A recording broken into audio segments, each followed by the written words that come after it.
You know, I kinda like it when you actually get to see the inside of what the background of Emerald Hill is able to offer you. Anyways, welcome to part 10 of Sonic the Hedgehog 2, and we are in Hilltop Zone. Hilltop Zone is the inside of what Emerald Hill Zone's background had featured. You know that small island with, like, a whole bunch of, like, mountains in the background? Yeah, it's this.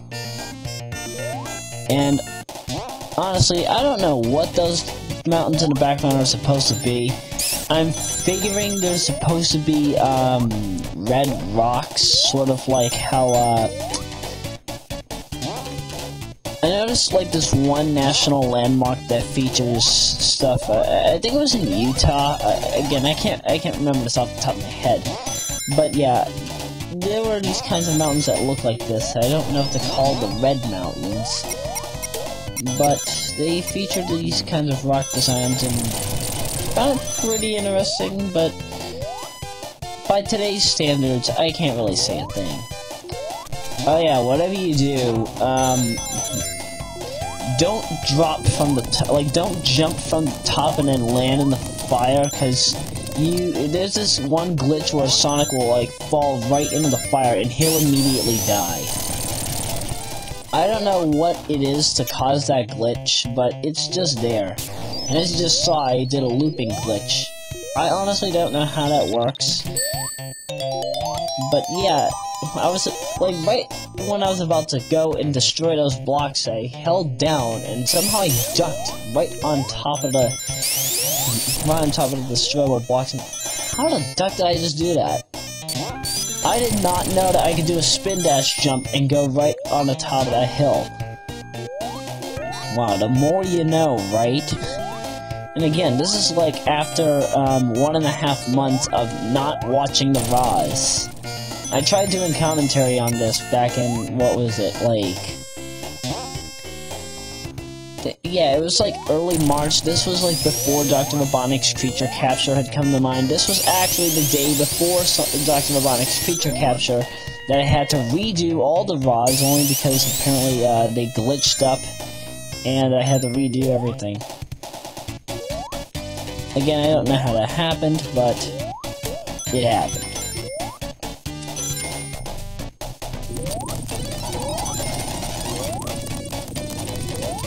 Now, the difference with this zone is, there's this one particular area that you're seeing here, where the ground is actually rising from the bottom. Not a lot of Sonic games feature this kind of thing, especially, like, ever since Sonic 3, we never really got any kind of good platforming like this, where slowly moving platforms are slowly rising, and then Super Sonic goes to make things much easier for the win.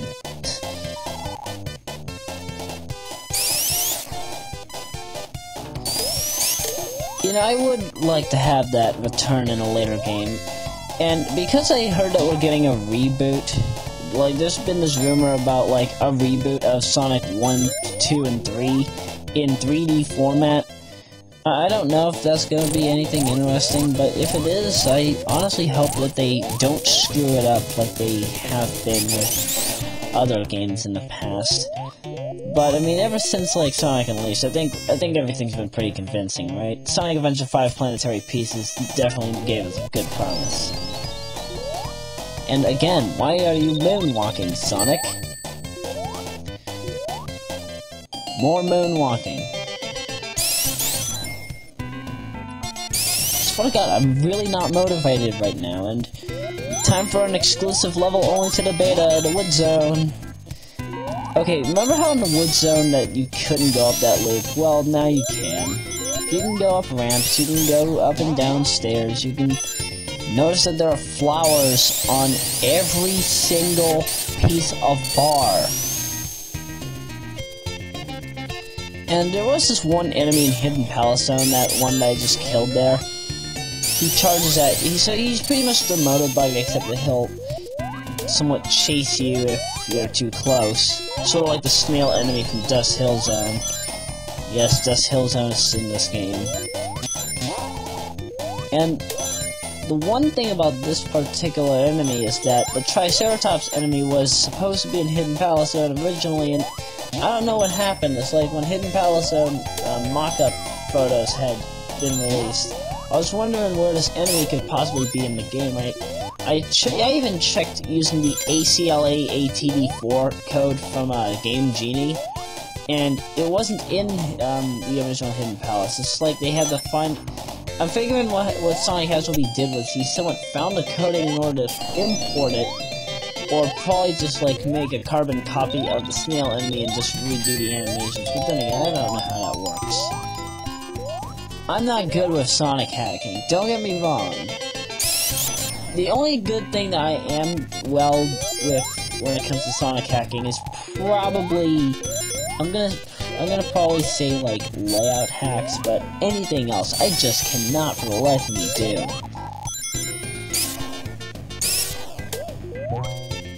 Also, if you're playing this in stereoscopic 3D, you can actually tell the better design of how this looks.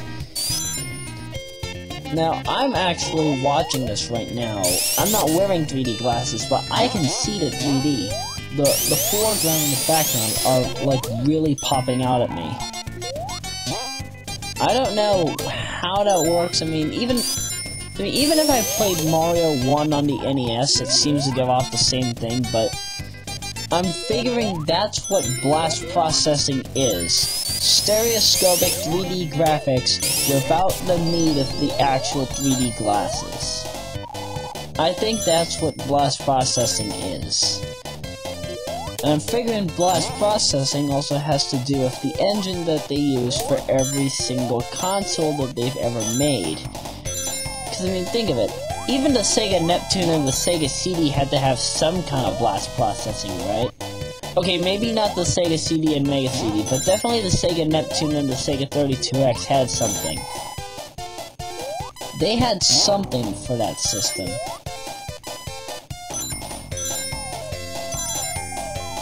Oh yeah, and also, one funny thing while it's fresh in my head before we get to the boss, there's this one instance where I'm just like, you know, I want to see what happens if Supersonic goes back to regular state. So what I did was, I didn't try to pit a death trick in Mystic Cave, but instead what I did was I just stood around a Sonic, and I just let the ring count go down to 0. You wanna know what happens? He just goes back to blue, and his hair just goes back down to normal. You're still Super Saiyan Supersonic. And, because we don't really have anything new for the Wood Zone boss, because there wasn't any original Wood Zone boss, we just get a much more harder version of the Aquatic Ruin boss, but with a death pit. There's nothing really interesting to see about this stage, except for the fact that these layouts are pretty well done, even though the stage itself is too easy. The boss can somewhat catch you off guard without rings, but it's really okay overall. It's not too much of a hassle, you know? And with that said, ends part 10, only because it's a very short part. And that's because we are going to go into much more serious exclusive zones coming up. Be ready.